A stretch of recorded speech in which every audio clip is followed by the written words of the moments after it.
Hello, I'm Isaac Hayes III, founder and CEO of Fanbase. Listen to what I'm about to tell you.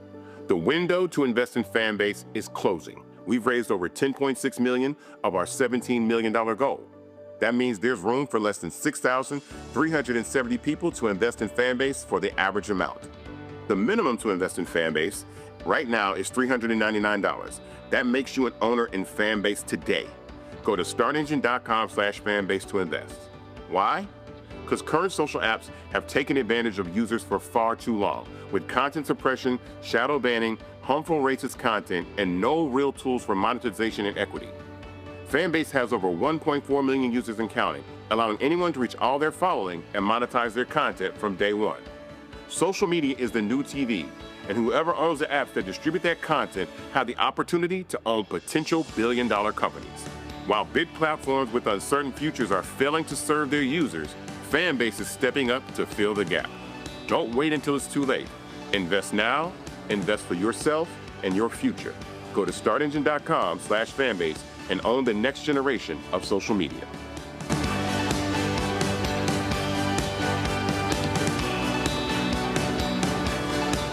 Folks, Black Star Network is here. Oh, no punches! I'm real revolutionary right now. Support this man, Black Media. He makes sure that our stories are told. Thank you for being the voice of Black America, Roland. Stay black. I love y'all. All momentum we have now, we have to keep this going. The video looks phenomenal. See, there's a difference between Black Star Network and Black-owned media and something like CNN. You can't be Black-owned media and be scared. It's time to be smart. Bring your eyeballs home. You dig?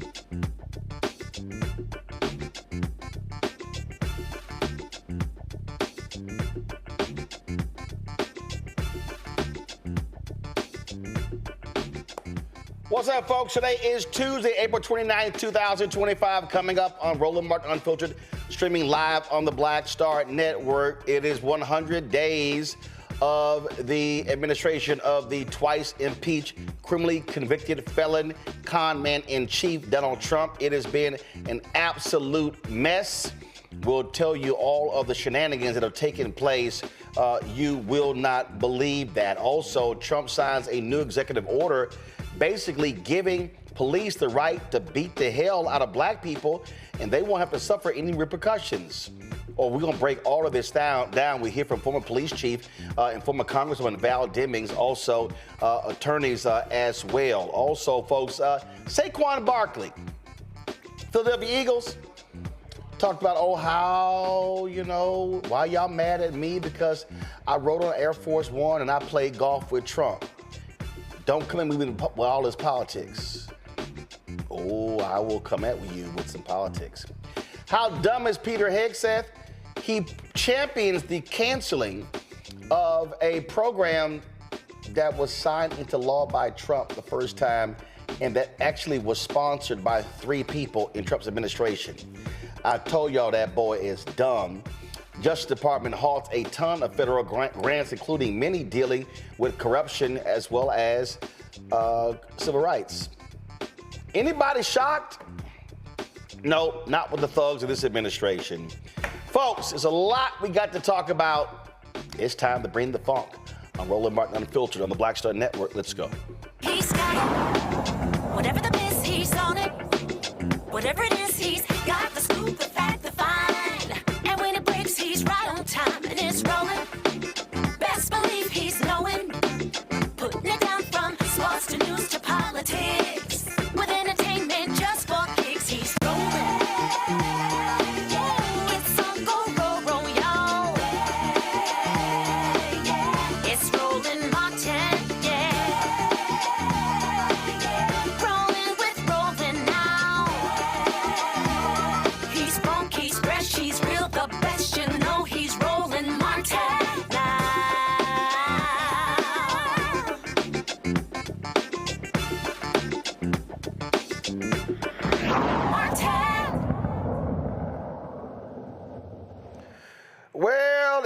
been 100 days since the twice impeached, criminally convicted con man, felon-in-chief, absolute idiot has been in office, and he's getting failing grades in a variety of polls, even Fox News, and Lord, he ain't happy at that as well. Folks, check this out. A new PBS News NPR Marist poll, most Americans give him a failing grade. 45% of the U.S. adults, including 80% of Democrats and 49% of independents, rated Trump's return to the Oval Office an F. At the other extreme, 23%, including 54% of Republicans, give him an A. His 41% approval rating is the lowest for any newly elected Oval Office occupant at 100 days, dating back to Dwight D. Eisenhower. Now, the only thing Trump has accomplished in the first 100 days of the second term is signing a bunch of executive orders. We're going to get into those in a second. But according to the data from the American Presidency Project at the University of California, Santa Barbara, Trump has signed 142 executive orders. The previous record held was President Franklin Roosevelt, who issued 99 executive orders during his first 100 days in 1933, primarily to combat the Great Depression, according to the Roosevelt Institute. But, of course, it didn't take long for White House Press Secretary, that idiot Carolyn Leavitt, to just lie, and just hear a whole bunch of the lies she told last 100 days. Today officially marks 100 days of promises made and promises kept by President Trump. This has truly been the most historic start to a presidency in American history. After building the greatest economy in the world in his first term as president, President Trump is in the process of doing that all over again. The American people trust in President Trump. Since his first day in office, President Trump has focused on defeating the Biden inflation crisis, bringing down the cost of living, and making the United States the best place in the world to do business, invest, create jobs, and innovate. And President Trump's efforts are working. 345,000 jobs have already been added since the start of President Trump's term. Last month's jobs report saw nearly 100,000 more jobs than economists predicted, and it was the fourth highest month for private payroll growth in the past 2 years. 9,000 manufacturing jobs have been added to the economy already. This is a sharp contrast to the 6,000 manufacturing jobs that were lost each month in the final 2 years of the Biden administration. The U.S. employment. See, I can't just keep listening to bullshit. 6,000 lost a month in the last 2 years. Boy, you conveniently skipped them first 2 years, huh? I wonder why. Folks, what's so crazy is that we also see that his idiotic tariffs, the role that they actually play, and he knows he's screwing up. So what did the fool announce today? He's reversing course on some of the tariffs he imposed on imported cars and car parts. Car makers that pay, go to my iPad, come on. Car makers that pay a 25% tariff on vehicles will not be subject to other levies, for example, on steel and aluminum, and they will be able to qualify for relief on imported components for the next 2 years. See, let me explain to y'all why he's doing that, because, he keeps coming back with, you know what, I'm changing this, changing that. See, that's because the economy is tanking. In fact, the S&P 500 today closed its worst period. This worst in the first 100 days since the early 70s. I didn't hear Carolyn Leavitt talking about that. I didn't hear her talking about it. And now all of a sudden, he's claiming they've got a tariff trade deal with India. They keep saying how they negotiate with all these people, but they won't tell you exactly who. It's just crazy. Just crazy. And so it's more drama. And look, this is CNBC's homepage. Go to my iPad. Look at that. Starbucks earnings miss.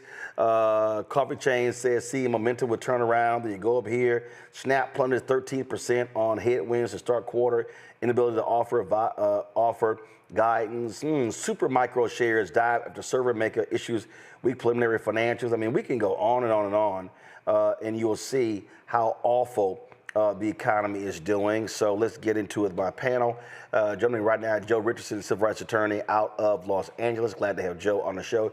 Dr. Mustafa Santiago Ali, former senior advisor for environmental justice at the EPA, out of D.C. as well. Joe's from L.A., Mustafa's in D.C. Dr. Larry J. Walker, Associate Professor, University of Central Florida from Orlando. Glad to have all three of you here. I mean, I just sit here and listen to these folk lying. I mean, the man has screwed up left and right. He's tanked the economy. He's gotten Wall Street nervous. CEOs are constantly telling him, you know what, your tariffs are a pretty stupid idea. And he still keeps suggesting, Larry, that, oh no, that we're going to make so much from tariffs, you're not going to have to pay income tax again. Yeah, tariffs are doing so well that Amazon, as we heard today, is considering put the price that you would usually pay with, I guess, a separate price that shows that, additional fees you pay because of all these tariffs. And I know, he's always talk about winning, but he's not winning in the United States economy, and Americans are not winning. And Roland, anyone who understands basic economics knew that this was going to happen. And if he continues along this path with, with tariffs and suggesting this is a way to stimulate the economy, then we're going to have a recession and we're going to fall into a depression that we haven't seen since the Bush era. And so we can't, and listen, I've said on your show before, Roland, this is a few months ago, that a lot of Americans voted for this. And for those of us who did not vote for this, we don't want to have to pay this additional surcharges for everything from cars to houses to clothes to buying food. And this is going to really hit a lot of his voters, particularly those in those rural, underserved communities who insist on voting against their best interests every single year. But you also talked about him backtracking on several of these tariffs. But the damage is done. And if he doesn't reverse all of them and show some kind of level of sanity, we're going to be in for a long haul. Oh, absolutely. And again, what you're seeing is sheer chaos from this nutcase. And, they love just sort of making announcements that never pan out as well. I saw this one story here where the Pfizer CEO said tariff uncertainty is deterring further U.S. investment in manufacturing R&D. And so they can sit here and yell, holler, scream all they want how great the things are going, but that ain't the case for the people who actually hire. Mustafa? Yeah, without a doubt. I mean, Larry kind of broke it down for us, right? So we know that food prices are up. We know that housing prices are up. We know that car prices are up. And a number of other things, are becoming more expensive. But then we also know that 401ks and retirement plans are down. So when folks don't have disposable income, then companies that might be considering expanding or building in America, they understand that there's less disposable income. So they're going to probably not make those investments until they find some stability. I bring stability into our conversation because that's what the stock market wants. It always wants to have stability when they feel that, regulations are in alignment, and when they feel that policies are in alignment, then more people dump money into the market.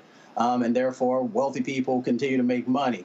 When folks don't have that stability and the policies that these economic policies that they put forward have not created any stability, what it has created is chaotic situations. You are much less likely to have folks wanting to build in America. So, they continue to sort of, send these pipe dreams to folks. And because most folks don't have enough time to slow down and actually take a look at economic policy, to actually take a look at the numbers, they just believe what folks say there on the White House from the press office, instead of actually being able to understand that we are in a very dire situation. But it is a dire situation that this administration created, because actually one of the, our nation's best sort of economic situations was under the last administration, where they were creating jobs, they were creating stability, so forth and so on. So we've just got to make sure that when people are saying things, that we are actually ground truthing them, both in the reality of when you're going to the grocery store, or when you're trying to pay your rent or your mortgage, but also in those unbiased places that share the reality economically of what's happening across our country. You know what? I get a kick out of all this talk, Joe. Donald Trump is going to lower egg prices. Really? This is what it looks like. That doesn't look that doesn't look like egg prices are lower. Looks like they're kind of high. Yeah, and that's not the only thing that's higher, right? Prices are higher all around. Everybody else has said what I would say. Basically, you know, the markets thrive on stability and even certainty. Companies that want to invest, that want to do things, that want to do R&D, if they feel like they have a deal with the president and then the deal goes away, they don't want to hire thousands of people or invest millions of dollars to have something change on a whim because of a personality issue. So even folks that are on the right side of him right now, you know, which is interesting. I saw Candace Owens talking about how she was just amazed that the president is going against the First Amendment. Well, he does things that are unconstitutional all the time. And so for you to think that you're on the right side of him right now, to think you'll always be on the right side of him, you know you have to look at him sideways. And if you actually have to make decisions based on what he says with your pocketbook, that's going to make you more reticent, more hesitant. People are going to hold on to the money to the extent that they have it. You have basically higher prices and less money, and that's going to continue to perpetuate. And so what I think is that what folks are getting ready to find out, if they don't know it already, we haven't felt the brunt of the decisions that he's made related to the tariffs yet. We haven't felt it yet, not like it's going to come through in the next 3 to 6 months. We are really going to feel it, and we're really going to understand what happens when you say something and then you try to reverse it, but you have a market that thrives on certainty and stability, and your word's no good. If your word's no good, it's going to be a no-go, and so that's going to get worse before it gets better. Yeah, I mean, this is what you're dealing with. You're dealing with absolute craziness from this case. And again, his cultists, they believe everything is just wonderful, going along swimmingly. Yeah, but they got in for a rude awakening as well. Gonna go to a break. We come back. Lots to talk about. St. Augustine's another lawsuit they are facing. We'll tell you about that and some other news. You're watching Roland Martin Unfiltered on the Black Star Network. This week on The Other Side of Change. And this is a special episode that is near and dear to our heart, especially during Earth Month, where we're going to talk about how the environment impacts our everyday life and what you can do to help solve it. The issue is that the movement has not historically created a connection with us and has had narratives that really speak to our unique lived experiences and the environmental burdens and hazards that we experience. So there's really a narrative shift that needs to happen for the mainstream climate and environmental movement to really position itself as one that is for all of us. Only on The Other Side of Change on the Black Star Network. What's up, y'all? This is Wendell Haskins, a.k.a. Win Hogan at the Original T Golf Classic. And you know I watch Roland Martin Unfiltered.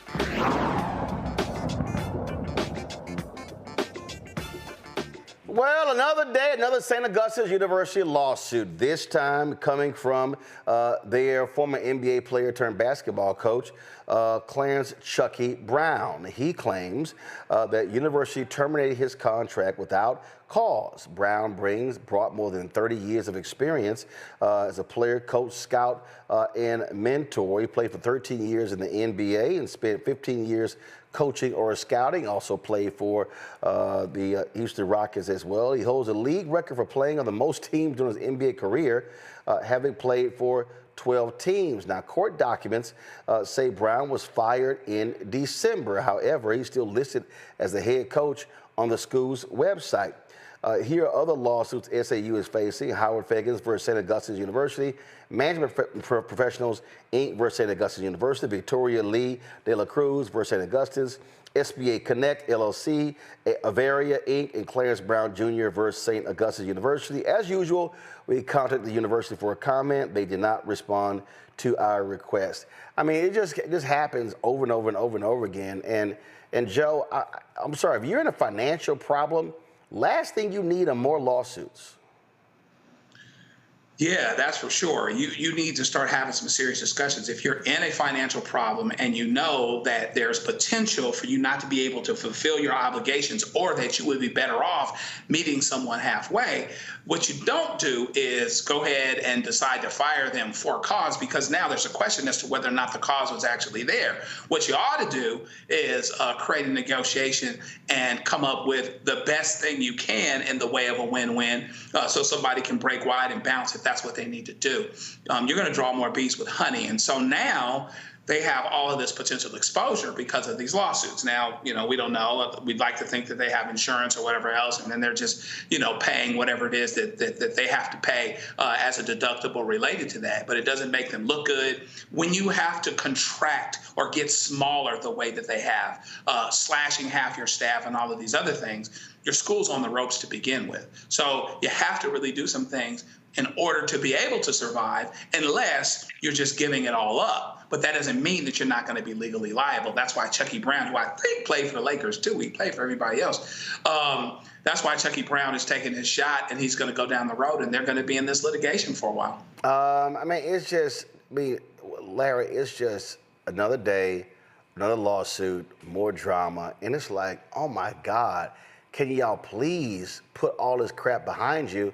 But no, you got dysfunction administration. You got the totally dysfunction on the board of the trustees. Yeah, Roland, I serve on a board for an institution of similar size. And, every time I see something like this, obviously you talk about leadership, but hopefully they can get this resolved, because this is an important and historic institution that's been serving students for years. And I even know a few alums. So hopefully they can get this issue resolved. But this number of lawsuits, it taints the image of the institution. It makes it difficult to recruit students and faculty and staff. And it essentially, when we see institutions of similar size go through these, it kind of just wears down. And like I said, student population dwindles, faculty and staff, and then accreditation, among other challenges, really prevent the school from being rebounding and addressing some of the issues with the lawsuits you described, and some of the other challenges that they're obviously going to encounter in the future. I'm hopeful that, maybe they need a change in leadership. You talked about the board of trustees, you talked about the leadership, et cetera, other leaders at the institution. But this is never good when you see these several, lawsuits filed within a short period of time. And I'm quite sure there's some alum watching here who share the same concern. So hopefully this can get resolved. Some of these lawsuits can get resolved, and the institution can bounce back. Look, they didn't even have 30 graduates, Mustafa. And let me tell you how bad this is. They put this press release here out. SAU received $132,000 from Alfred Street Baptist Church, wiping out debt for graduating seniors. And so this is the cumulative debt for 11 of the 25 graduating seniors in the class of 2025. And I'm like, 25 graduates, that's your senior class? That's called, y'all got some problems. I've never, again, man, I've done like 20 HBCU commencements. I ain't never seen a graduating 25. Yeah, that's wild. We all want HBCUs to win. All of us have been affiliated with them in one way or another, whether teaching or attending or supporting. So that, that's where we start from. But, there are some of our institutions that have to do a much better job of fiscal management. And when you don't do that, we're focused right now on St. Aug's, but this is a broader narrative, because we understand when whether it is one of our businesses or our educational institutions run into problems, folks don't just look at that one institution. There is a broad brush that is often used, and the narrative that is created. And the reason that I raise that is because we currently have an administration that we're living under whom will utilize these types of situations and will say these are the reasons that we should not be investing additional dollars into these historic institutions, but they will say that we cannot handle the responsibility that is necessary. I hope that doesn't offend anyone, but we all know that they love to manipulate information and they love to cherry pick what they share and how they build policy around it or executive orders. So that's why I think it's incredibly important for us to make sure, one, that we are supporting our institutions, but we also have to make sure that they have the individuals on the boards who are going to make sure that they're doing the oversight that's necessary so that we can continue to make sure that they thrive. So when we see these types of things happening at St. Aug's, it's not something that happened just overnight. So we've got to make sure that we're tightening up so that we are prepared for the fights that are in front of us. Oh, indeed, indeed. All right, folks, we're going to go to break. Can we come back? Saquon Barkley, running back for the Philadelphia Eagles, posted something yesterday on his Twitter page. Let's just say it caught my eye. And I got a couple of things to say about it. We're going to discuss that next. Folks, if you want to support the work that we do, join our Bring the Funk fan club. Your dollars make it possible for us to cover the stories that matter to you. Support via Cash App. Use the Stripe QR code. Click the Cash App button to continue to contribute. You can also use this QR code for credit card processing. If you're listening, go to blackstarnetwork.com. You can see your check and money order payable to Roland Martin Unfiltered, P.O. Box 57196, Washington, D.C. 20037-0196. PayPal is R Martin Unfiltered. Venmo is RM Unfiltered. Zelle, Roland at RolandSMartin.com. Roland at RolandMartinUnfiltered.com. We'll be right back. On the next, A Balanced Life, we're talking about the stress of stress and trigger warnings, looking at those areas in our lives where we often don't turn the page or turn the corner, but giving us the ability to really take a deep dive and look at who we are, the people around us, and the ways in which we're triggered. A lot of times we are so stressed out because we are trying to control things that are outside of our sphere of control. That's all next on A Balanced Life on the Black Star Network. This is Tamala Mann. And this is David Mann. And you're watching Roland Martin Unfiltered.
yesterday, the Super Bowl champ Philadelphia Eagles were at the White House, and of course, they were there.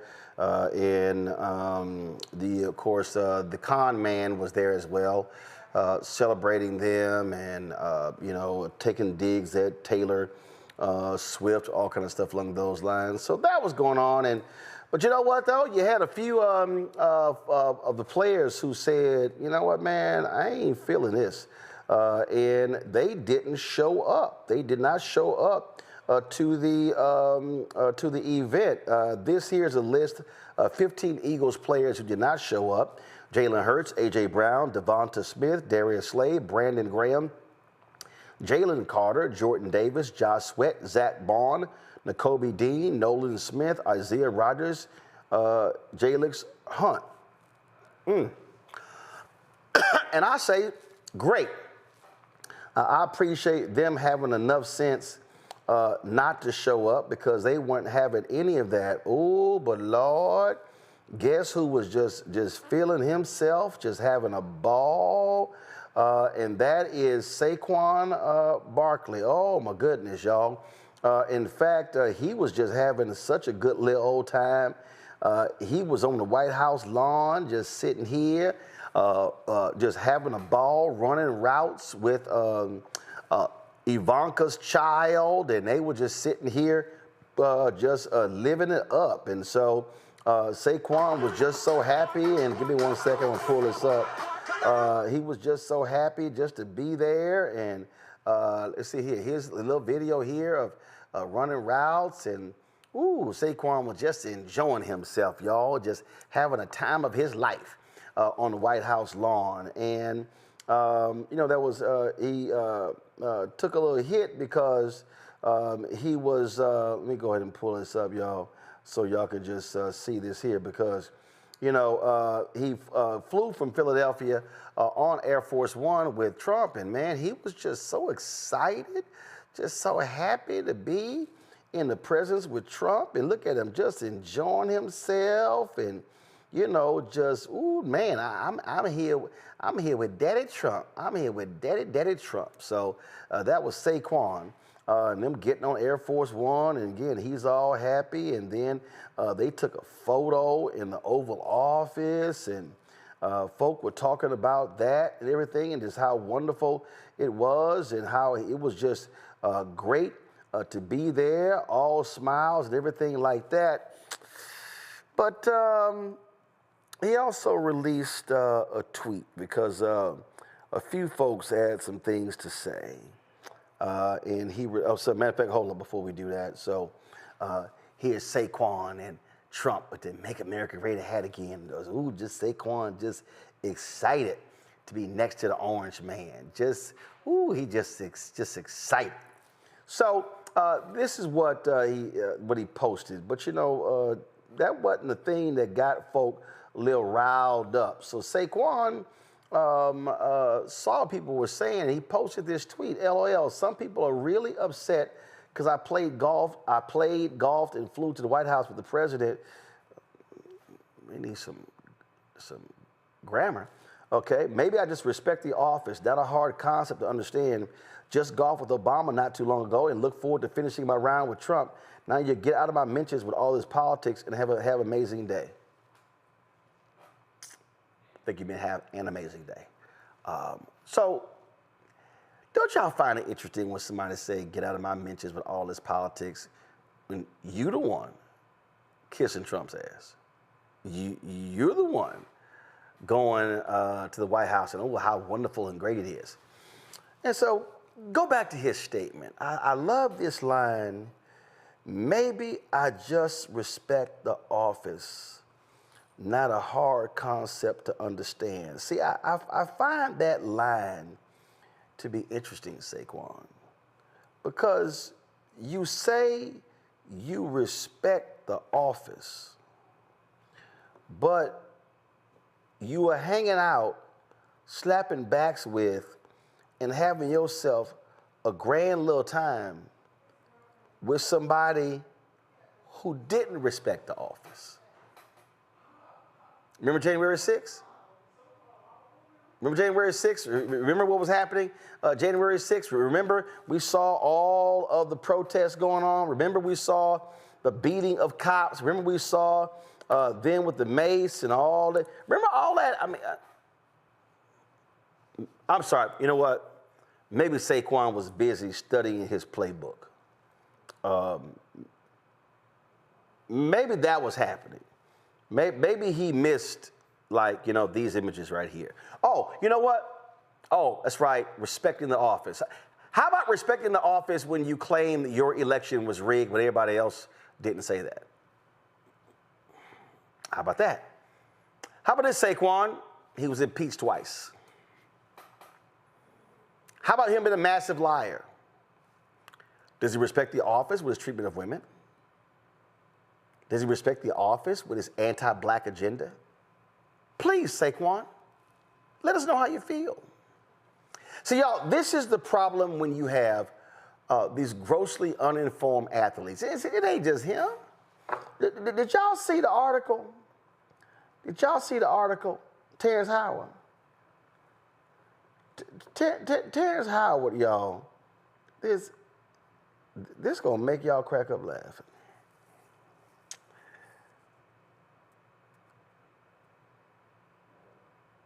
Terrence Howard said he was 100% down with Trump until he started deporting people. This is Terrence Howard talking to Bill Maher. Listen to this.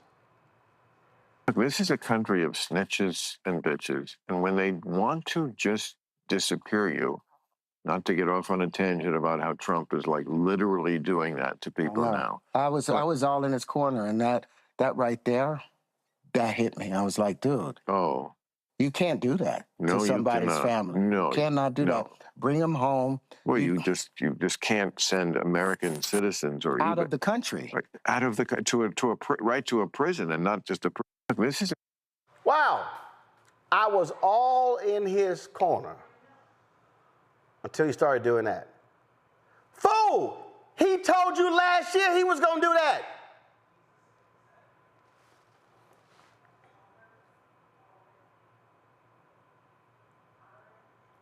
Saquon Barkley and Terrence Howard, utter embarrassment. Utter embarrassment. Ill-informed, don't understand the issues. I mean, y'all don't see me say nothing about me. Y'all don't be mad at me. I mean, don't come talk politics on my feed, because I had a good time with Master Trump. I had a great time with Master Trump. I got to run around the garden with his grandkids, and I got to hug on his daughter, Ivanka. Ooh, it was great. Then you had that dumbass other Philadelphia player who said, ooh, I saw Ivanka. She's so beautiful. She's my type. Boy, do you need glasses? Did your contacts fog up? Oh, y'all, these black men are an absolute embarrassment. I mean, just embarrassing. Look at this fool, Eli Ricks. Donald Trump's daughter is beautiful. Damn. After seeing her in person, Ivanka is exactly my type.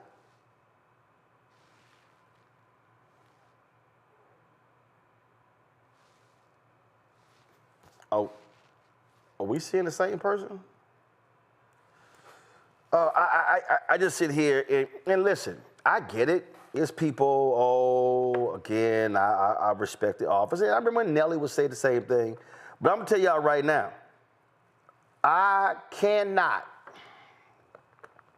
roll with somebody who constantly disrespects the office and then say that I should respect the office. Larry, when I was showing some of that, you almost came out your skin. Go on right ahead. Just gotta acknowledge I'm from Philly, which means by birthright I'm a huge Eagles fan. Uh-oh. So Roland, listen, I was texting family and friends yesterday. because Saquon was getting cooked after helping my squad win a Super Bowl. But he's in the sunken place, brother. I don't know how else. I don't know what else to say about it. But you know what? If you follow Saquon's career, I follow him since high school. But if you followed him, for those out there, you're not surprised he said what he said. But it's disappointing to see black men perform like that. You know, we talk a lot about the challenging times we're in right now. And so when I see, someone that's representing my city, my hometown, dancing like that, all the challenges that black folks are dealing with and will continue to deal with next several years, I have a serious problem with it. And like I say, he was getting cooked yesterday, and rightfully so by black folks, particularly black folks from Philly. We're not trying to hear that. Roland, as you well know, Philadelphia has a long history of black activism. So it is the wrong city for that nonsense. And I'm quite sure he'll hire some PR person, and you'll see within the next few months him come out. We'll talk about he's donating scholarship money to one of the local HBCUs or UNCF or something like that. You'll see something like that over the next couple of months. But he can't get it. He can't get back what he lost after being the Offensive Player of the Year and lead my squad to the Super Bowl. But I was extremely disappointed to see a brother doing that yesterday. So that's all I have to say is Philly. Joe, is this Saquon's new look right here? Ooh.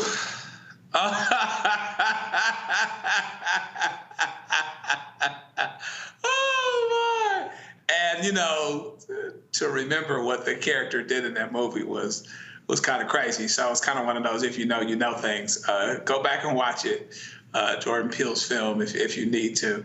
But I think the problem here is that there's people such as Saquon in this particular situation. You just don't understand the moment that we're in. And maybe things have gone so well for you that you don't have to do that, or that you don't feel like you have to do that. But you're missing the boat when you feel like you ought to, despite the fact that the president himself does things that would suggest that his presidency is not normalized, that his representation, his work, whatever it is he's doing is not normalized. You would still overlook everything he's doing and or not doing and normalize him. You can say you're respecting the presidency, but what do you do when the president himself doesn't respect the presidency, right? And I give it up to Jalen Hurts, and I give it up to Devontae Smith, and big players on that team, consequential players on that team, who have done what they've needed to do to at least not normalize the president in that moment. Now, there's more that athletes that have resources and that have influence can and should do. You recall back to Kareem Abdul-Jabbar and Jim Brown and Muhammad Ali back in the 60s. But, Saquon wants to be OJ. Okay, I guess. But maybe just like OJ back in the 60s, when it goes down in the 90s, maybe there'll be a moment when you'll need our support the same way. And I guess we'll just have to talk back then. Mustafa, I think this might be the quarterback room or the meeting room at the Philadelphia Eagles right here, as they try to figure out, Lord, what we got here. Because clearly he is impacted by the team right there. Just sound like a fool. I respect the office. Yeah, but you with somebody who respects nobody. He has no respect for women. He has no respect for human rights. He has no respect for the law. And he's absolutely anti-black. But Saquon Barkley is up there just cheesing. Oh, I just cheesing. Yeah, when I saw the picture of the brother, with the dude who's sitting in the White House right now, the first thing I thought about was Get Out, because I was like, something done happened. This can't really be you. Somehow they done hypnotized you or something. And I thought y'all gonna bring up Clayton Bigsby, if you remember that Dave Chappelle character, because we got so many folks who continue to shuck and jive. James Baldwin once said, "I can't believe what you say because I see what you do." So when I look at Jalen and I see him taking a stance, when I see some of those other brothers taking a stance, what they are also saying is that I understand what my brothers and sisters are going through who haven't had the same level of success as me. When you have an administration, as you said, Roland, that is anti-Black, there's no way of getting around that. When you put out executive orders almost on a daily basis and you make sure that you have language in there, not just talking about DEI, but talking about quotas and having all this misinformation and disinformation inside of them, that makes it sound like you all have done something significant for Black folks. And now they got to find a way to pull it back, knowing that in your first administration, you did absolutely nothing for Black folks. People will look at a little bit around some of the things they did about getting some folks out of prison and a little bit of dollars that they gave to HBCUs. But when you add that up next to, all of the things that you have now stripped away, your whole administration is about erasure of Black folks. Erasure, both in our history. We saw what they just did over the African American Museum. We've seen what they continue to do at all these different agencies and departments, erasing the successes and the work that folks have done. But at the same time, really getting down to the policy part of taking basic resources away from nonprofits and others who are focused on helping to build that safety net for our community and other communities. So for you to stand next to him, what you are saying is that I'm okay with that, because they're going to utilize your image to say, hey, you know what? If someone who played in the Super Bowl and who's this great football player can stand next to and support Trump, then everybody else should be doing it as well. And what it's also saying is that those sets of actions that his administration has done, and let's also bring into the conversation that they have a bunch of white nationalists who are a part of his administration, who are a part of the development of the policies that they're doing. What you are saying when you're standing next to him and smiling, whether you want to admit it was consciously or unconsciously, is that it is okay for you to do all these negative things to Black communities and other vulnerable communities. So you got to carry the weight now, brother, because you made the decision to enter into that space, and you gave away some of your credibility by being right next to him, putting your hand on his shoulder or whatever else y'all may have done. You've got to remember that our community should have demands, both of ourselves and of those who have been blessed to be in spaces and places that other folks aren't. Last thing I'll say is, because I don't just talk about stuff without actually living it myself. There have been administrations, Democratic administrations, who have invited me to the White House, and because they were doing things at that time that I felt were detrimental to our communities, I said I can't come. And here's the reasons why. And if you begin to move in a better direction, I'm more than willing to be able to step up and be in that space, take a picture or whatever it might be. But if you're not willing to do that, and why do I do that? Because my father raised a man, and a man who has to stand on principle. So, I'm sure this brother has done all kinds of other amazing things, and I hope he just has this moment as an ability to reflect and to say that, we don't represent everybody inside of our communities, but often when we are in front of cameras, we are what people see. So what we do matters. And of course, Donald Trump stood there and lied. He lied. He told his story about how he called the New York Giants, told them, oh, don't get rid of Barkley. Go to my iPad. Giants denied Donald Trump's claim he told team to keep Saquon Barkley. We had no conversations with him. The team says there were no conversations between them and that fool. Just a liar. That's all he is. He's a liar, Larry. He's a liar. And so Saquon Barkley, you are cool with rolling with a liar. And we all know he's a liar. Yeah, it's like when it's like joining a group of con men, and you're surprised you end up in jail. He's really ruined his credibility. And even Roland, you talk about that story. I saw that yesterday when he made the comment, and then you said the show that the Giants said it wasn't true. But this is one of a lot of things that are not true that have happened during in the first 100 days of this presidency. We saw that a few years ago, and we'll see that for the next 100 days and next 100 days after that. A lot of statements that are not true. And once again, Saquon Barkley is basically, connecting himself with someone who's a hustler and a liar. Yep. Absolutely. All right, y'all. Got to go to a break. We come back. Ooh, Trump signed an executive order yesterday regarding law enforcement. And when I say this is absolutely anti-black, oh, it is. And we're going to unpack this thing. And trust me, y'all going to trip out to understand how far-reaching this is. That's next. Roland Martin Unfiltered on the Black Star Network. Next on the Black Table with me, Greg Carr. It's a rare occasion when a course taught in high school becomes a topic of national conversation, let alone a burning controversy. But that's exactly what happened with Advanced Placement African American Studies, courtesy of a certain Southern governor who's taking offense. On our next show, we take you inside the classroom for an up-close look at the course through the eyes of the teachers that teach it, the students that are taking it, and the communities that surround them. And so many of the kids we saw, the truth.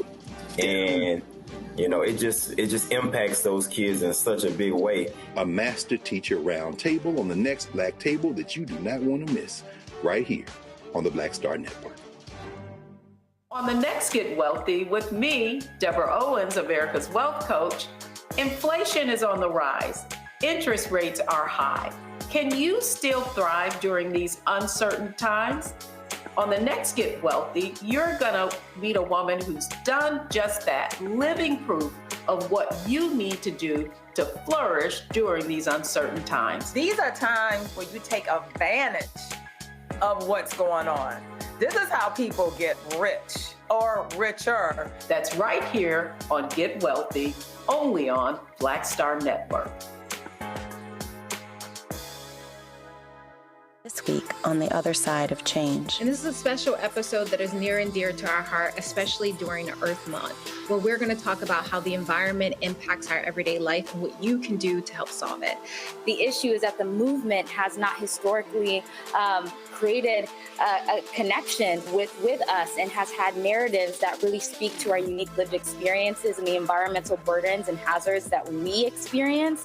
So there's really a narrative shift that needs to happen for the mainstream climate and environmental movement to really position itself as one that is for all of us. Only on the other side of change on the Black Star Network. Hatred on the streets, a horrific scene, a white nationalist rally that descended into deadly violence. White people are losing their damn minds. As an angry pro-Trump mob storms the U.S. Capitol, we've seen We're about to see the rise of what I call white minority resistance. We have seen white folks in this country who simply cannot tolerate black folks voting. I think what we're seeing is the inevitable result of violent denial. This is part of American history. Every time that people of color have made progress, whether real or symbolic, there has been what Carol Anderson at Emory University calls white rage as a backlash. This is the rise of the Proud Boys and the Boogaloo Boys. America, there's going to be more of this. Here's all the Proud Boys, guys. This country is getting increasingly racist in its behaviors and its attitudes because of the fear of white people. The fear that they're taking our jobs, they're taking our resources, they're taking our women. This is white fear.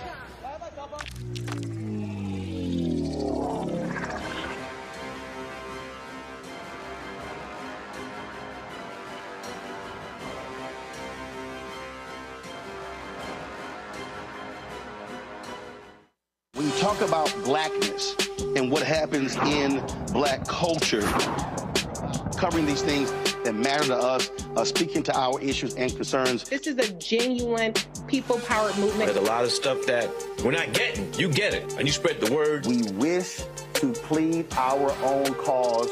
Too long have others spoken for us. We cannot tell our own story if we can't pay for it. This is about covering us. Invest in black-owned media. Your dollars matter.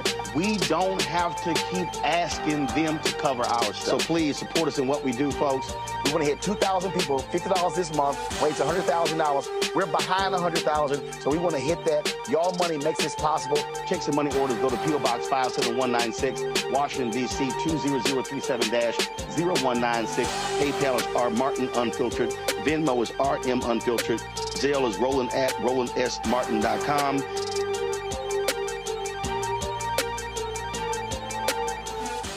How you doing? My name is Mark Curry, and you're watching Roland Martin Unfiltered. Deep into it, like pasteurized milk without the 2%. We getting deep. You want to turn that shit off? We doing an interview, motherfucker.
I've consistently told y'all that this administration is absolutely anti-black. We have detailed this numerous times, how anti-black these folks are. We warned folk during the campaign that Donald Trump does not give a damn about black people. He doesn't care if cops beat people. He doesn't care if they maim people.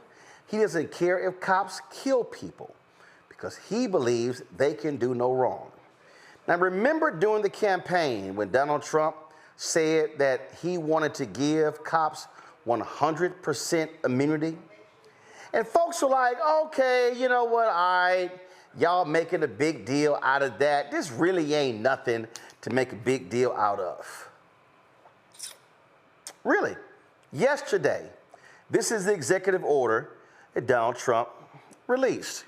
It's called Strengthening and Unleashing America's Law Enforcement to Pursue Criminals and Protect Innocent Citizens. So then when you start going under, here he talks about, it's about safe communities, blah, blah, blah, businesses that suffer because of crime, blah, blah, blah, blah, blah. But then right here you get to Section 2, the legal defense of law enforcement officers.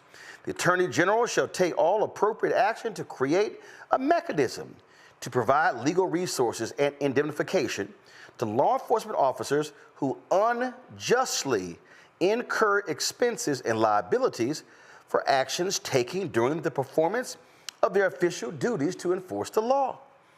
This mechanism shall include the use of private sector pro bono assistance for such law enforcement officers. Now, let me stop right there.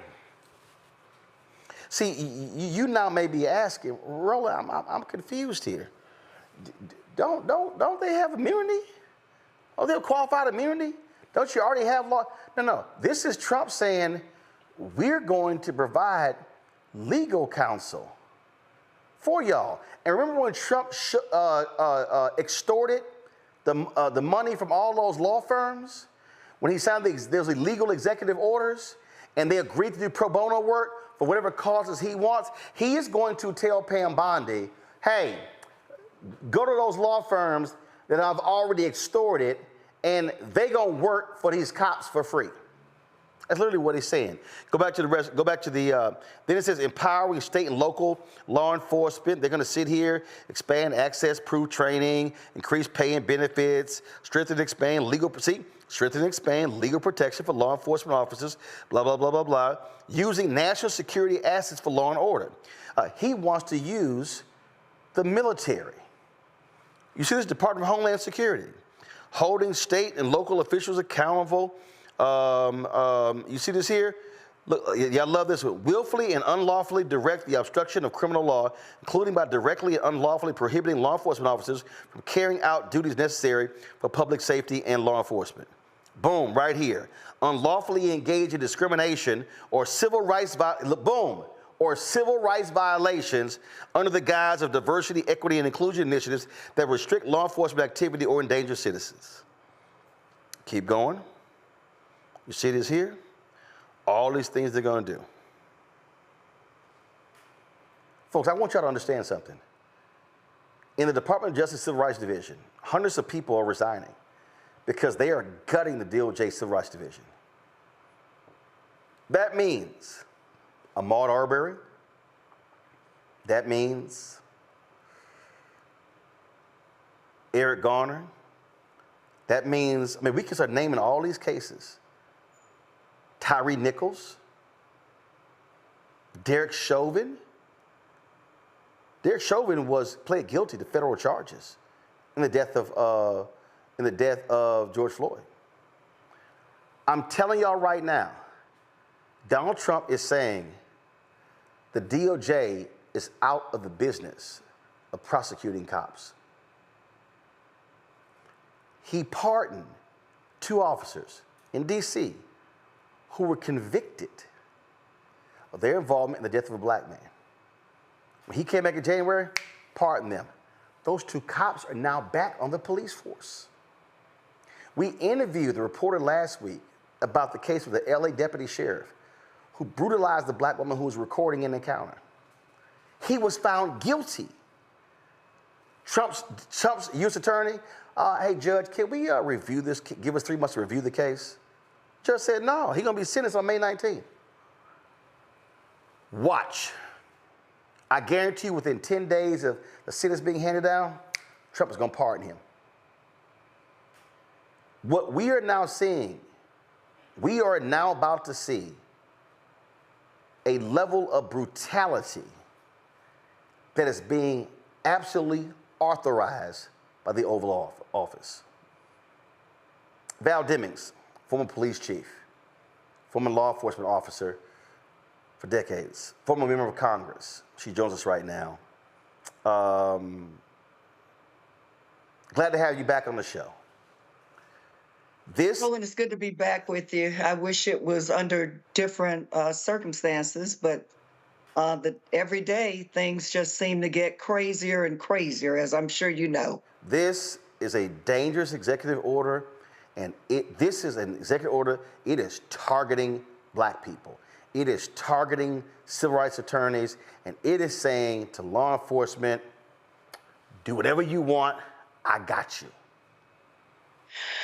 You know, Roland, what's so amazing about this order, and look, everybody, whether you voted for Trump or not, shouldn't be surprised at some of the lawless, unhinged, chaotic, crazy foolishness that we see coming out of the Oval Office every day. But in the executive order, when in the title it talks about unleashing American law enforcement officers, and you know, Roland, I spent almost 3 decades in law enforcement. It was a job that I loved because I felt like working with my community. It was, we were making a difference. But this is about dividing communities. And I am just praying that local sheriffs and police chiefs, our law enforcement leaders, don't fall for it this time, because the bottom line is Donald Trump doesn't give a damn about law enforcement. I think he demonstrated that on January 6th. Look, I was there. I witnessed it. I know he sat in the White House staring at the TV for hours doing nothing while police officers were being beat down by his supporters. I think he basically called it a beautiful thing. But he doesn't give a damn about law enforcement officers. But we do know that he's in trouble right now. That 39% approval rating is bothering him, and we know what he does when he's in trouble. He pulls something out of, well, I won't go there, but, and usually racism and sexism are the go-to things. And you're absolutely correct. As I'm reading this executive order, and I get to law enforcement basically should not spend time on DEI programs. And more time on. Like, how the heck did that get in there? Right. Because the bottom line is, look, they're going to work every day trying to reduce crime for the most part. And the truth of the matter is, violent crime all over the nation is down right now. That they need to keep working at it every day. But what sparked the sudden interest in Donald Trump suddenly falling in love with law enforcement again and pulling out the isms? Yeah, but it's not recent. This was May. Yeah. Folks, this was May. This was almost 1 year ago to the day. Listen to this. We're going to rebuild our cities. We're going to bring them back like they used to be. We're going to make them safe places again. We're going to give our police their power back, and we're going to give them immunity from prosecution. So they're not prosecuted for doing their job. We'll take over the horribly run capital of our country, Washington, D.C., and clean up, renovate, and rebuild our capital city so that it's no longer a nightmare of murder. See, he doesn't. And Roland, go ahead. Look, it's 4 years, though. My point is, on January 6th, the lawlessness that took place at the Capitol when the president could have done something about it, he did nothing. And he said nothing. And isn't it interesting that now, the last year, he is suddenly so interested in let's protect, let's do something, let's look out for law enforcement. And it's interesting, too, that nowhere in his order does it say wrongdoing or violating policies or violating the law. Nowhere does it say those things matter. No, it doesn't. Executive order. No, but he doesn't. He doesn't care about victims. He doesn't care about somebody who's been brutalized or maimed or killed. He doesn't. His whole deal is, hey, y'all deserved it. That is his belief. Remember, this is the same guy who called for the death penalty for the then Central Park 5, now the exonerated 5. And it's amazing as I read it. Increased pay and benefits we know he believes that everybody can be bought. I mean, we know he believes that. And now here he goes with the buzzwords, right? Increased pay, increased benefits. Oh, we're going to give you extra legal protection. And like I said, nowhere does it say whether they were engaged in criminal activity or violation of policies or laws, because he believes that law enforcement can be bought. And Roland, they cannot solve crime without trust and a relationship with the communities. And that's why I'm hoping that through these turbulent times, Donald Trump has clearly showed us who he is. It's amazing. The most recognizable criminal in the world suddenly wants to pretend to be all about law and order.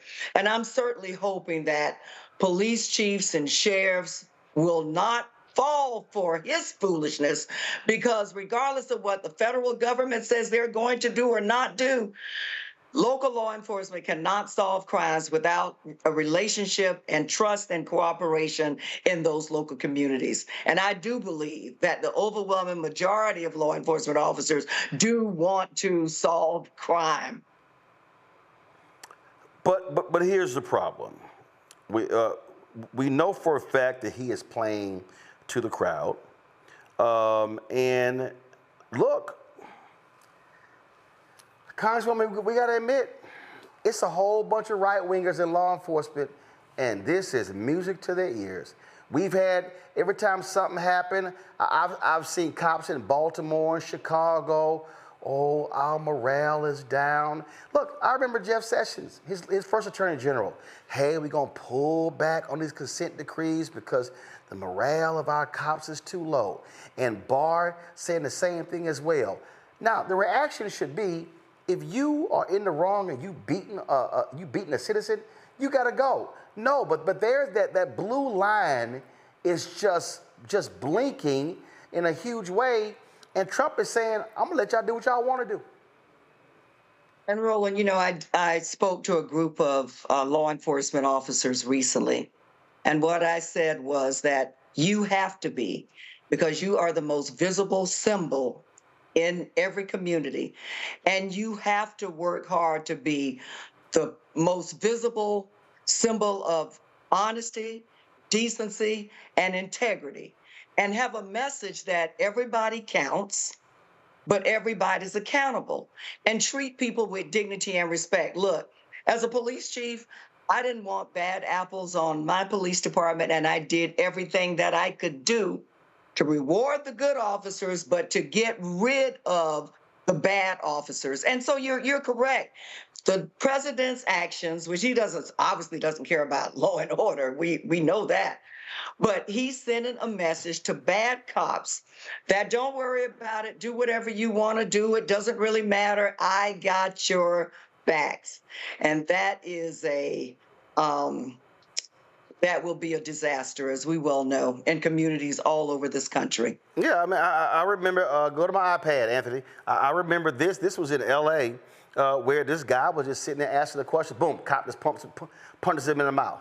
Okay, you know, and we've seen these actions. We've seen what has happened. Yesterday we talked about Spokane, Washington, black guy, you know, wrongfully targeted, handcuffed, arrested. Now he's suing. We talked about the case out of Alabama, and in fact, you know, we were talking about another story. We were talking about this one. Like, here's a perfect example. A judge in Morgan County, Alabama, ruled that former Decatur police officer Matt Marquette cannot claim self-defense in the killing of Steve Perkins, an armed black man shot and killed in his own front yard in September. It clears the way for Marquette to stay in trial for murder in June. The shooting took place during a late-night attempt to repossess Perkins' truck. Marquette and other officers showed up with a tow truck, but under Alabama law, police aren't allowed to assist in repossessions without a court order, and there wasn't one. Instead of announcing themselves, the officers hid in the yard. When Perkins came outside with a gun, Marquette yelled, "Hey," and fired 18 rounds in under 2 seconds. Judge Charles Elliott called Marquette a trespasser and said no reasonable officer would have opened fire under those circumstances. Now, he's going to get prosecuted under state law. Donald Trump is saying, DOJ, we ain't pursuing nothing. We're not going to pursue any charges against this officer. If anything that involves on the federal level, Donald Trump saying, hey, y'all good. Don't even worry about it. You know, Art, I mean, the really sad part about this really is, you know, there's been a lot of work done all over this country with the community, police officers, police departments working hard to improve the relationship between the police and the community. And now we have a lawless president who certainly doesn't give a damn about that relationship. He doesn't have a good relationship with the truth. He doesn't really care. I think he's demonstrated, we're listening to it every day. He doesn't give a damn about what happens to black and brown people in this country. And now he wants to use the tool of law enforcement for his benefit to really push and support his racist policies. He can only do that with the cooperation of those police executives. And I'll say it again. I am hoping that they would step up, because you know what?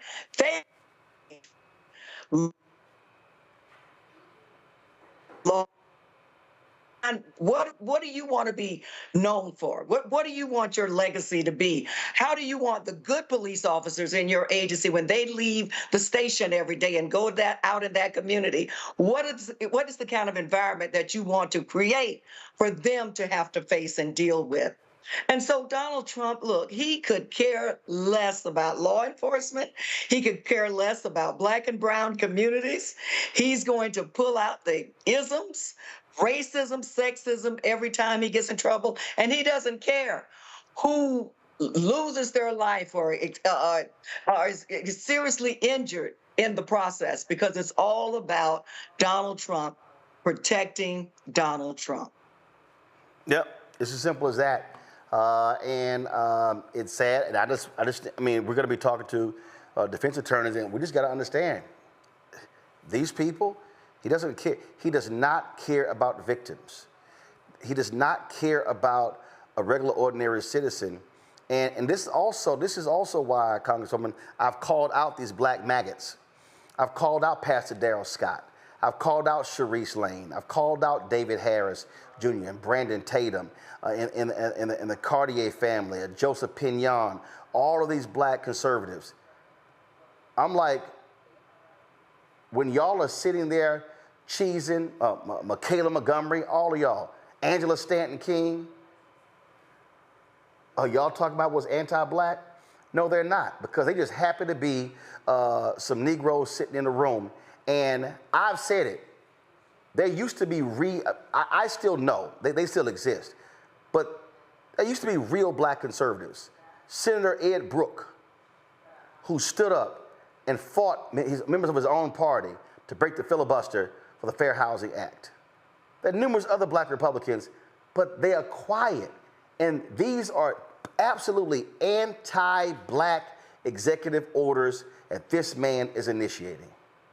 And you know, Roland, again, regardless of what table you sat at or what party you were in, because I remember good, decent black conservatives as well. But how could you ever sit in a space or in a room or at a table and forget the people who suffered, bled, and died for black people to have a better life in this country? How could you ever forget the images of my former friend and colleague, John Lewis, on the Edmund Pettus Bridge, who had his skull cracked because he was trying to help every person to be able to vote. And so, you know, that was police brutality.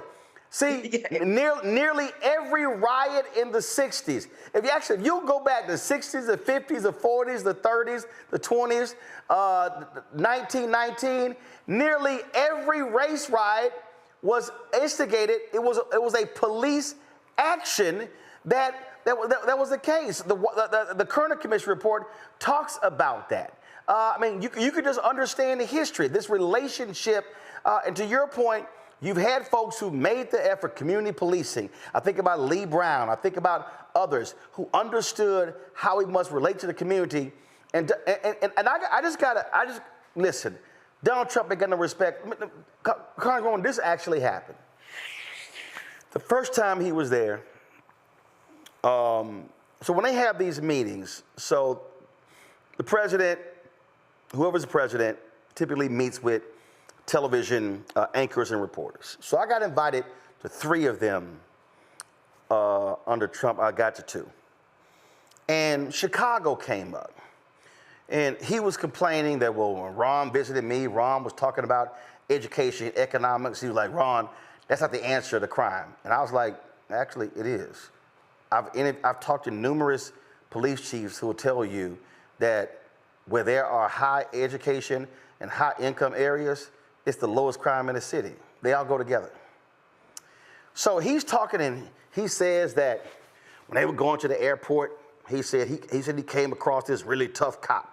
He said, you could tell he means business. And he came to me and said, Mr. Trump, we can solve this crime problem in Chicago in 3 or 4 days. And Trump was like, this guy, you could tell he was just a really tough guy. So, you know, we passed his name on to Ron to be interviewed for the police commissioner. So he's talking about it. So I sit there and I go, well, what's your plan?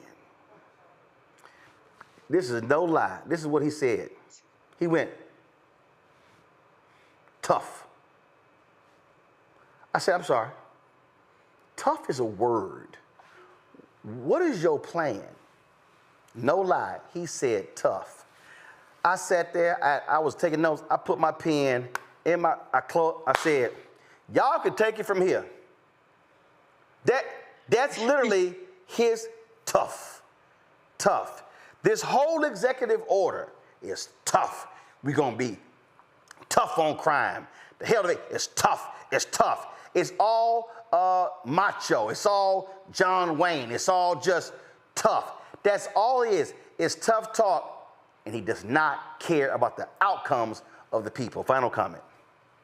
And Roland, we learned decades ago, as you mentioned earlier, that every person who's interested in this area knows that if you want to reduce crime, then you have to address some of the social ills that cause decay in communities in the first place. Quality education, housing, dealing with mental health issues, making sure that regardless of what community or whatever zip code, that you're able to receive the best education, dealing with unemployment issues.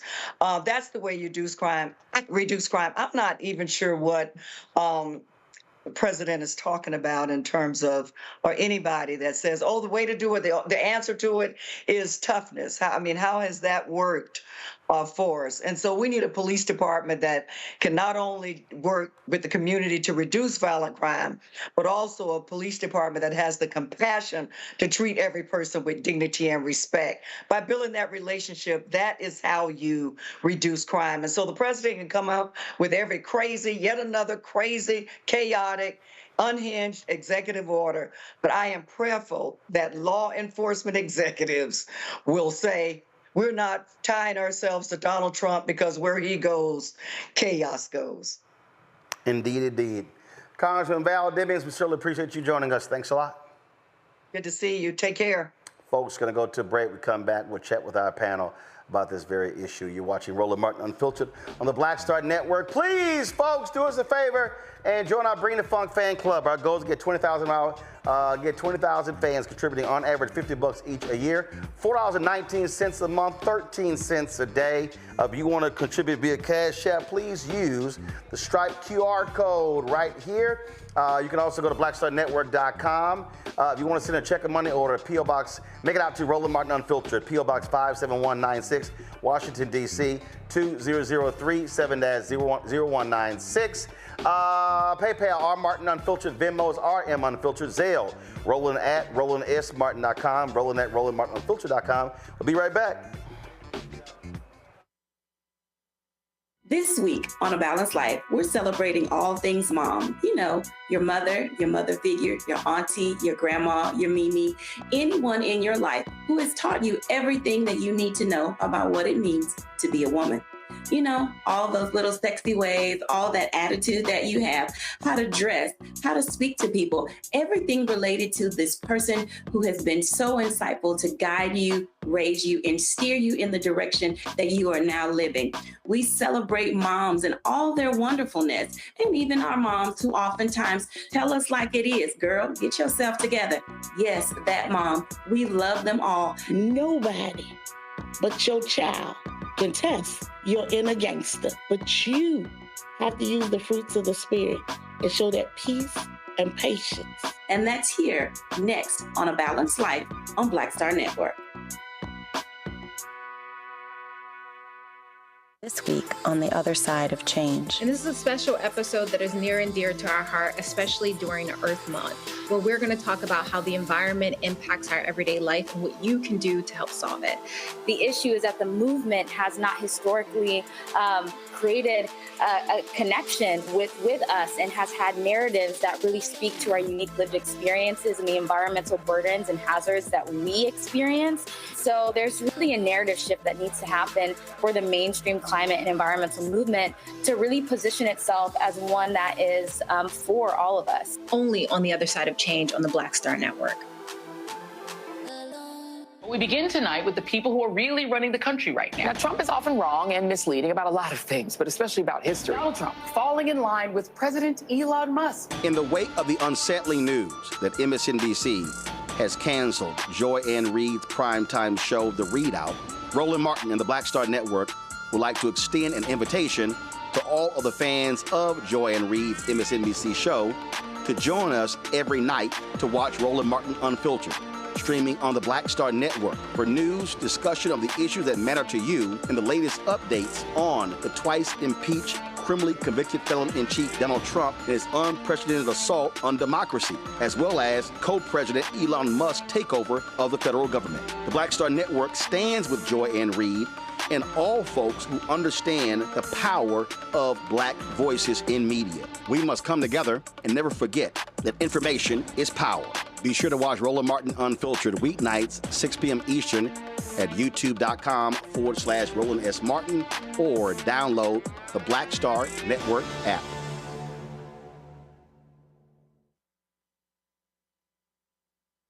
What's good, y'all? This is Doug E. Fresh, and you're watching my brother Roland Martin Unfiltered as we go a little something like this. Hit it. It's real.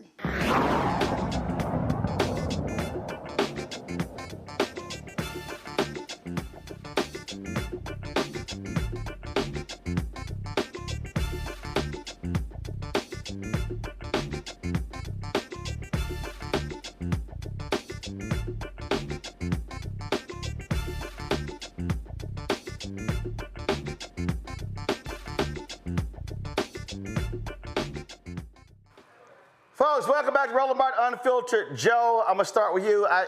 Anti-black.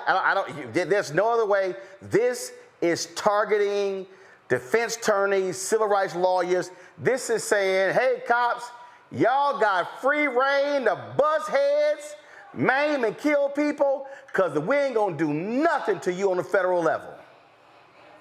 Yeah, it's not protecting and serving. It's menacing and unleashing. That word startled me just like it did Congresswoman Demings. It is just crazy what it is that's going on right now. You talked about this case going on in Alabama, and fortunately that case is proceeding because the judge understands that what actually went on is a question of fact that the jury actually needs to decide. That's what's supposed to happen. But to your point, on the federal side, those cases will not be being brought at all.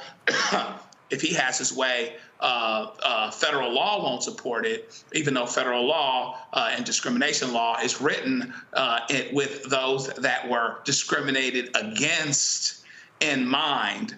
And police will be able to do what they want to do. They will be absolutely unhinged. Consent decrees are going. All of the things that oversaw from the federal government standpoint, things that state governments weren't doing, that state agencies weren't doing, that local agencies weren't doing, that county agencies weren't doing. This is not coming through some window and somebody pulling something out of the sky. We're not gaslighting people when we say that Black people are more likely to be killed by police than other people are. They're more likely to be discriminated against, certainly more than white folks are. And so therefore, we have to understand that this is going to be quite a time if the federal government stops being what it needs to be and actually effectively turns discrimination law on its head, making assumptions and presumptions about white people, and particularly white males being discriminated against, and therefore, among other things, keeps certain things from being prosecuted, keeps charges from being brought, and keeps police officers from being sued and police departments from being investigated. And this is absolutely anti-Black because we're the ones that are affected the most by police officers doing the wrong thing. So by definition, it can only be anti-Black. Oh, that's exactly what it is. And you see right here, Mustafa, the name of the executive order: strengthening and unleashing America's law enforcement to pursue criminals and protect innocent citizens. Well, how about protect the citizens from law enforcement? Yeah, that's what it should have been focused on, but we know who we're dealing with, right? We also know, once again, the disinformation and misinformation. So instead of them saying, you know what, we know that in 2024, that violent crimes were down and property crimes were down. And yes, that doesn't mean that there is no crime, but there were programs that were in place that were actually helping to create a safer atmosphere, if we can say it that way. You had all these different types. You had the community violence intervention funding that was out there for the last administration. And you had the Justice Department was out there giving grants for mental health and addiction and victim support, all these different types of sets of resources. So I'm one of those folks, when I see these executive orders, people only pay attention to the right hand and not the left hand, right? So they put this stuff out there. For folks who really understand executive orders, they really tell federal workers and agencies how they can carry out existing laws. They don't make new laws. So I'm wondering, where in the hell is the folks on Capitol Hill? Why aren't you raising your voices? Because you're the ones who create you create the legislation and the laws that are out there. And then we've also got to make sure the courts are doing the right thing. So some folks have got to put some checks and balances in place on this individual. But the other side of it is that people are not paying enough attention to all these resources that are being stripped away that have actually helped us to be able to lower crime. So yes, we understand the intentionality, both in the language that's inside of these executive orders and even in the titles of what they're trying to project. But we also can't move into this hopelessness of saying, well, he can just do whatever he wants to do, because no, that's not the case. Now, of course, people got to stand up and push back, and we've seen the difficulty that many have had to be able to do that. But we've also got to bring forward, and this show has been great at highlighting the stories and individuals who are actually making real change happen on the ground, so that there is another narrative that's out there, because he frames it as that is a chaotic situation. When you go out your house, people are just popping off, they're running up, busting people in the head. And I'm not going to say that that doesn't happen in a small percentage in certain places, but that's not the reality that's out there. So many of us say, we want to make sure that we have community policing. We want to make sure that cops are doing the right thing. We understand that when you pick up the phone, you want to have somebody on the other end who's going to come and help. But we also want to make sure that a part of that equation is all these other programs that are so critically important in helping to create healthy and safe communities. And if we don't bring that narrative forward, they certainly aren't. Larry? So if you read that executive order, anyone who's black, it should send a chill down your spine. And the other thing, Roland, you've talked a lot about today's 100 days in, and when you talk about executive orders, this is out of the authoritarian playbook, essentially shock and awe. And if you understand world history, this is not new. Consistently putting out these executive orders, many of them rooted in anti-blackness, focused on harming the black community, dismantling civil rights initiatives, acts, etc., that have tried to level the racial playing field, so to speak. It's being done on purpose. I want to go back to this comment about the consent decree that was in the document. I was in Baltimore when Freddie Gray died as a result of police negligence, and what occurred after that, which was obviously one of many instances throughout U.S. history, and because of police negligence, that black folks ended up losing their lives. So the idea that you could revise and review it, even though Baltimore has seen a dramatic drop in violent crime over the last couple of years, due to the mayor's initiatives, Mayor Scott's initiatives, but also in addition to that, the consent decree that continues to help hold law enforcement accountable. Removing that might dramatically increase crime rates in Baltimore and other cities throughout the United States. As we highlighted, that violent crime is down. This is not about addressing addressing issues in underserved communities that are been around because of not proper investment. This is about maintaining a race-based caste system in the United States. And folks have to be paid very close attention, because once again, we know that every couple of months or a few weeks, et cetera, there's these cases where someone in the black community is harmed by law enforcement. So I would caution those who are watching to be very aware, because if this executive, we have this executive order, and then whatever policies they choose to push through Congress, if anyone in the black community is harmed, there is going to be some serious issues in this community and in this country. Yeah, it's just utterly insane. We're going to go to a break. We come back. We're going to hear from some defense attorneys about this. Trust me, they can hang it up. They ain't no reason for them to even call DOJ, because they're not going to do a damn thing. You're watching Roland Martin Unfiltered right here on the Black Star Network. Next on the Black Table with me, Greg Carr. It's a rare occasion when a course taught in high school becomes a topic of national conversation, let alone a burning controversy.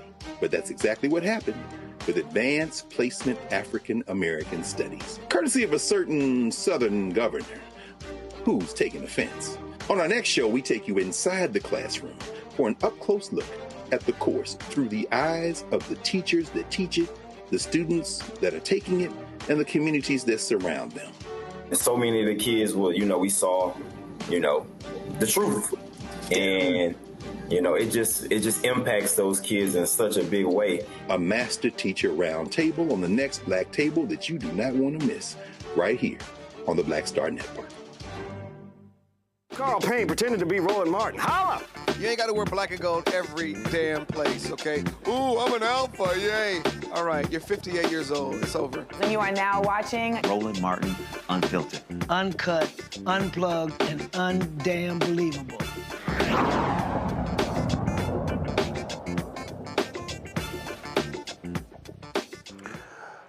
Chris Spencer, yeah, I'm repping the alpha stuff right here with two of the alphas on the show. You're just mad that you couldn't get in because the grades were not high enough. There's some other little youth groups you can apply to. All right, y'all. We're talking about, again, this Trump executive order unleashing America's law enforcement to pursue criminals and protect innocent citizens. In just a moment, we're going to be talking to Harry Daniels or Darrell Washington, both, of course, defense attorneys, very prominent, involved in a lot of these cases. We reached out to Ben Crump. He's actually in Africa. He's in Ghana. And so, and I'm telling y'all, don't even, this executive order, it's about black people. It's about all of these cases of black people being shot and killed, brutalized, beaten, harmed by cops. And Donald Trump is saying, yo, I'm good. He's saying, I got the back of all of these cops. I'm gonna do whatever in the world they wanna do. And he is going to just give them massive amounts of immunity. It's as simple as that. That's what's going on right here. And he said it. And again, see, this whole deal, morale is back. I'm glad. That was one of the stupid comments you heard Bill Maher say. Oh, I'm glad to see that the morale of cops is back. I'm like, man, y'all serious? Come on. Police hate accountability. They hate it. They hate being held accountable. And now they have somebody who is going to let them do whatever it is they want to go to. All right, folks, we have Harry Daniels ready. All right.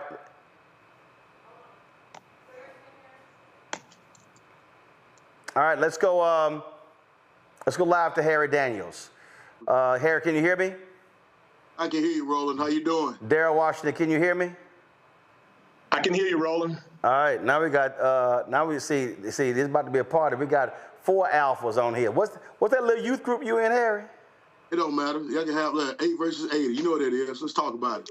Oh, you know, if it's one of us, it's 8 of y'all. It's unfair for y'all. So, but it's just a lot of black and old gold excellence right here. Let's get right to it. This executive order, Darrell, is absolutely anti-black. And what Donald Trump is saying, if any family hires y'all for one of these cases involving police abuse, don't even call the Department of Justice, because we're not going to be on the side of any of those families. We're going to be on the side of cops. Hey, Roland, this is something that, man, we are not surprised by at all. You know, you talked about this prior to the election, and this is something that we knew was going to happen. And I will tell you, since this election, Roland, we have seen the change, not only with some of the noise that Trump is talking right now, but with some of these rulings that we're getting from the court. You can clearly see that things have changed and things are going to get bad. Now, you know, we talk about this, Roland, but I just really don't believe people understand how serious this is. I mean, because basically what has happened now, basically police officers have gotten a free pass to use deadly force, and that's scary.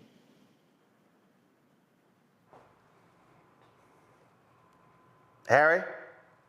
Yeah, I agree with Darrell. You know, a lot of these things is happening. You know, you see these ramped up police executions and dealing with deporting people. And not just that, dealing with officers feel like they are immune, not just from prosecution, but immune from the law in any aspects. And this order that Trump passes, that he signed an executive order, one of the biggest things that I saw that I'm trying to figure out how he's going to enforce an order locally on local municipalities and local governments in order to pay for liable officers for their expenses. And Roland, we're talking about liable officers. He used the word unjustly prosecuted, or or whatever the case may be, for misconduct during official duty. Well, if you go through the justice system and a jury find you liable, then you're not unjustly prosecuted. You're justly prosecuted for your acts. But he's putting the responsibility on these local governments or these municipalities to pay these jury verdicts or settlements. One place that we see this at is in Colorado, but the Colorado legislature did it so people who are victims of police misconduct have some type of redress or recourse from some type of monetary adjustment, justice, where a city or municipality, county government has to pay the verdict with the exception of punitive damages. But here in this case, I believe it's been weaponized in a way to give law enforcement a free pass, not just from criminal prosecution from the Department of Justice, but also civil prosecution as well.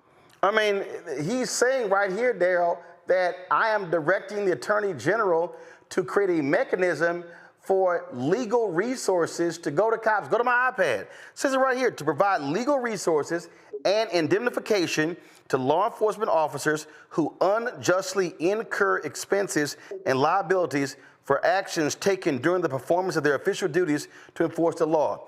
This mechanism shall include the use of private sector pro bono assistance for such law enforcement officers. The shakedown that he did of all those major law firms, he's going to go to them, hey, y'all got to defend these cops. And Roland, let me tell you, first of all, when you read what Trump is really saying, it makes no sense whatsoever. Because first of all, most police officers are not incurring any expenses.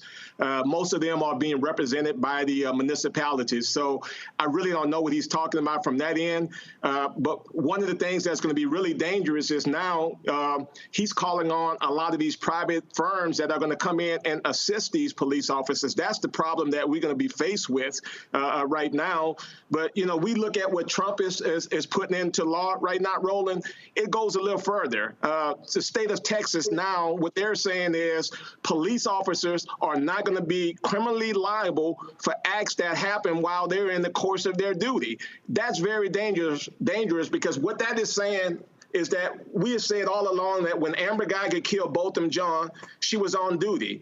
When Roy Oliver killed 15-year-old Jordan Edwards, he was on duty. But if you read what Trump and what these state governors are now saying is that if somebody is killed while the officers are on duty, there's not going to be any criminal liability. And that's the thing that is very scary. Yeah, and we live in a perfect world, and rightful use of force was there.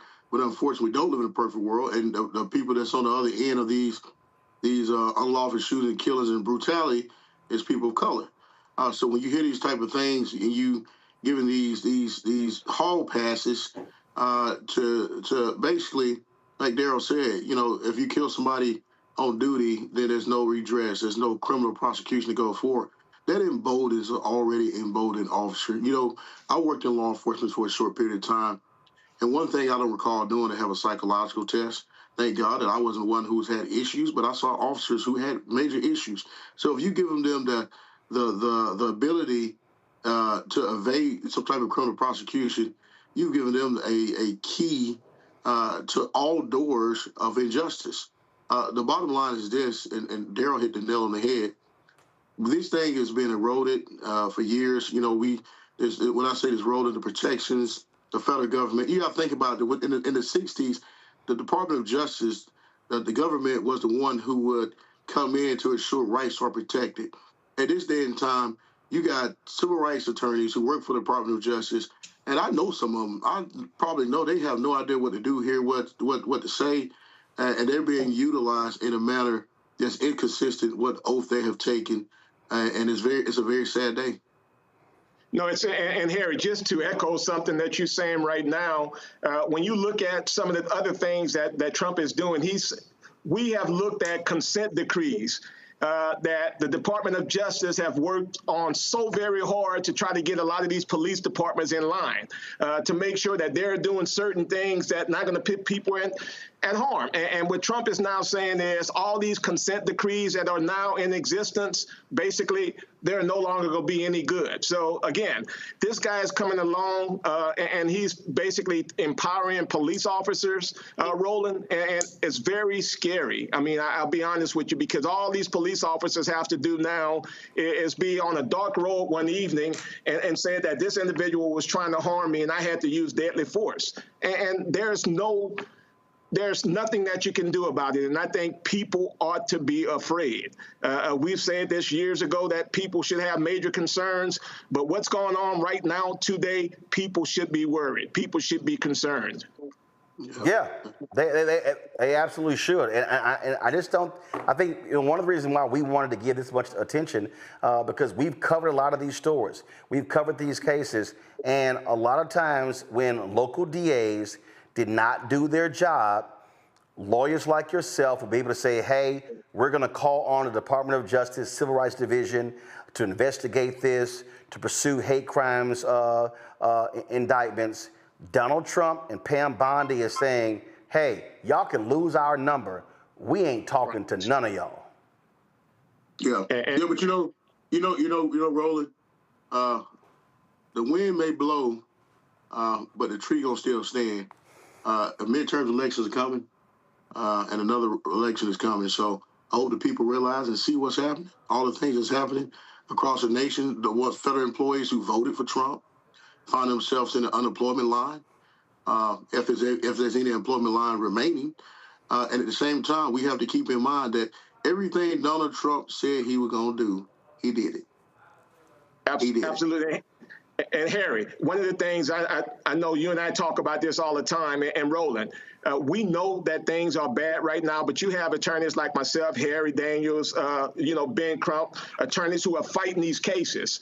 But what I want to say to the listening audience, Roland, and this is something that we have to talk about every single time we discuss these issues, it is going to be very imperative now that when we have the opportunity to sit on juries, Black people, to serve on juries, that we're going to have to do every single thing to make sure that we're not eliminated, because we will need to make sure that these juries are diverse.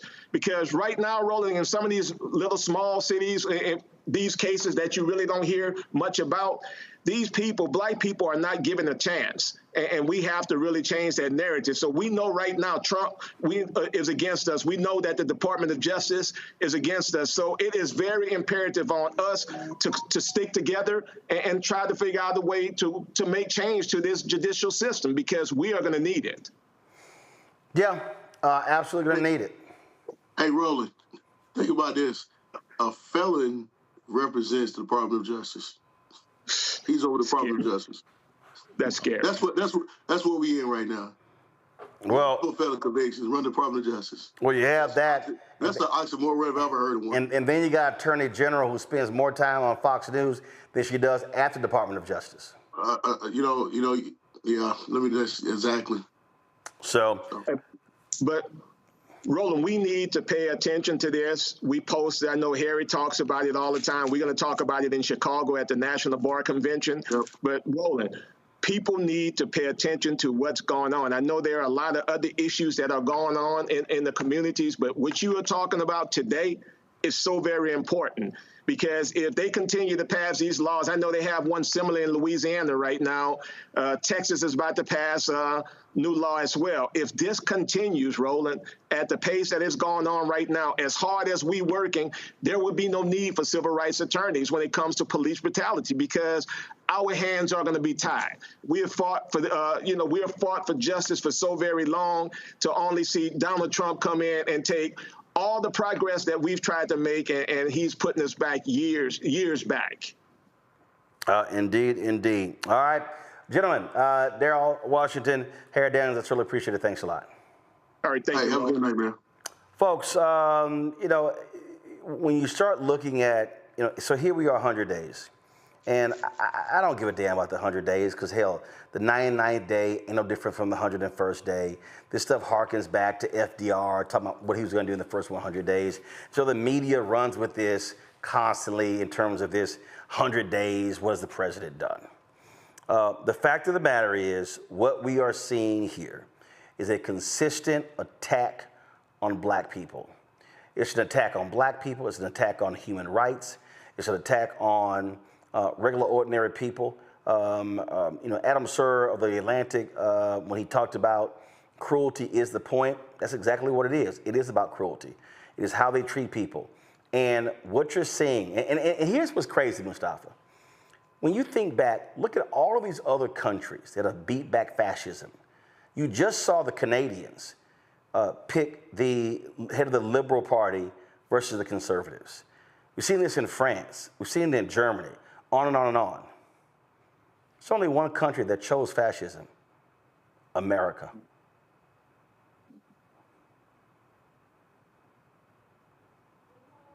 Mustafa? Yeah, well, that is true. And the question becomes, do you learn from your scars? Do you try and hide your scars? And do you pretend like your scars isn't there? And that's been something that America has never wanted to deal with.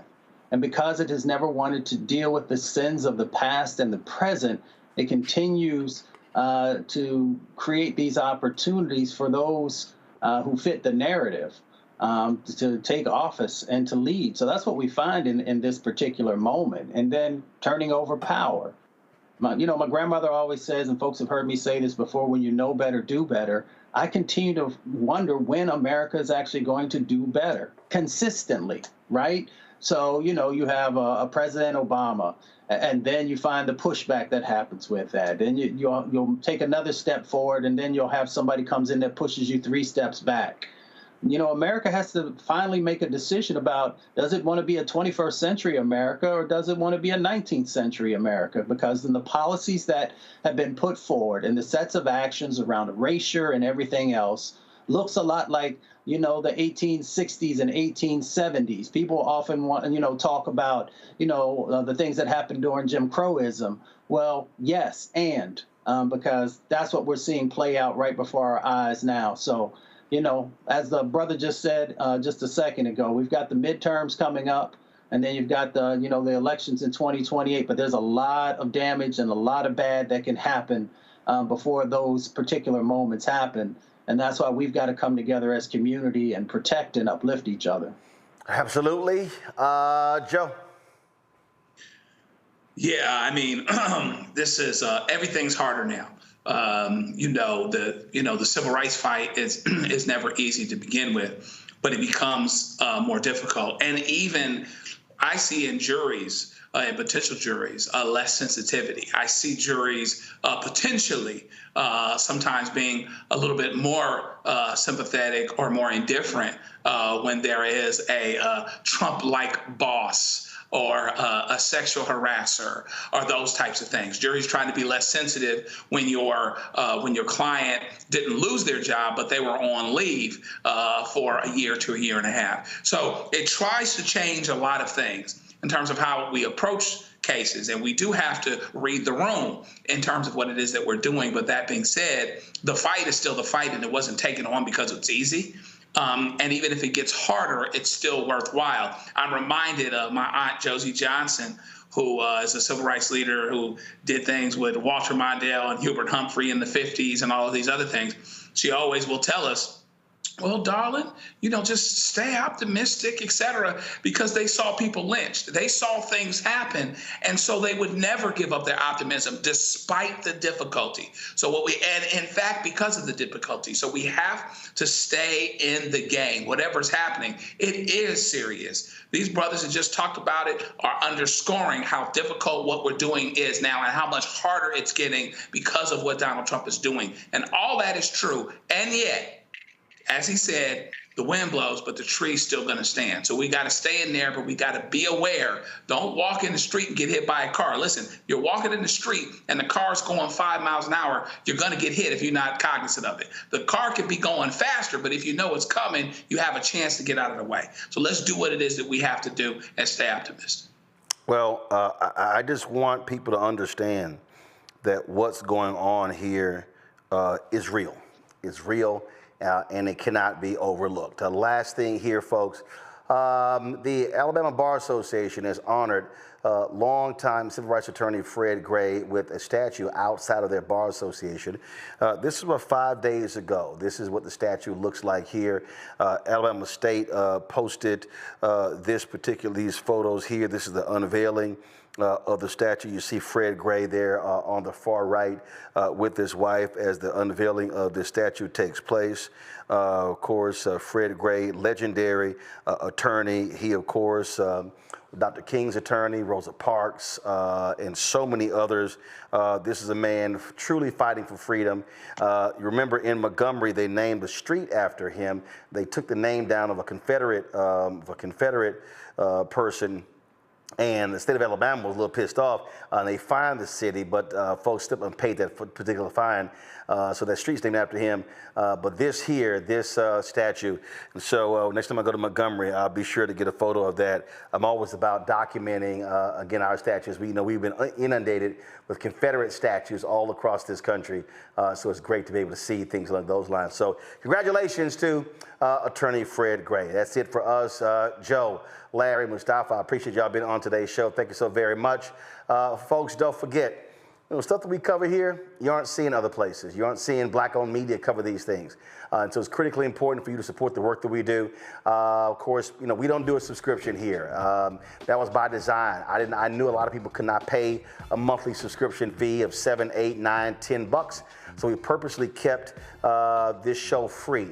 But your support is absolutely critical for us to do our work, for us to travel around this country, having town halls, covering news stories, being able to send crews out to things that happen here in the nation's capital. As I'm always saying, we don't have millionaires and billionaires cutting us checks. It's your support that is hugely important to our work. And so if you want to contribute, and what we do, of course, every Friday, we thank our donors. We run every single name of the 35,000 people who've donated to this show since we launched September 4th, 2018. So if you want your name on that list, you want to give via Cash App, use the Stripe QR code. You see it right here. Click the Cash App button to continue to contribute. You can also, of course, use this Stripe QR code for credit cards as well. Checks and money orders, please make them payable to Roland Martin Unfiltered, not Roro, not Uncle, not Black Star Network, not Roland Martin, not Unfiltered. Roland Martin Unfiltered, P.O. Box 57196, Washington, D.C. 20037-0196. PayPal's R Martin Unfiltered, Venmo's RM Unfiltered, Zelle, Roland at RolandSMartin.com, Roland at RolandMartinUnfiltered.com. Of course, download the Black Star Network app, Apple phone, Android phone, Apple TV, Android TV, Roku, Amazon Fire TV, Xbox One, Samsung Smart TV. Be sure to get a copy of my book, White Fear, How the Browning of America is Making White Folks Lose Their Minds, available bookstores nationwide. You can also, of course, get our swag, get our t-shirts, mugs, hats, all that good stuff. You see our shirts. MAGA chose between woke or broke. They chose broke. Don't blame me. I voted for the black woman. And of course, FAFO 2025. Hashtag we tried to tell you. Go to rolandmartin.creator-spring.com. You can also use a QR code there as well. We want you to support the app Fanbase. Download the app if you want to invest. As part of the Series A crowdfund, go to startengine.com/fanbase, startengine.com/fanbase. Folks, that's it. I'll see y'all tomorrow right here, Roland Martin Unfiltered on the Black Star Network. Holla!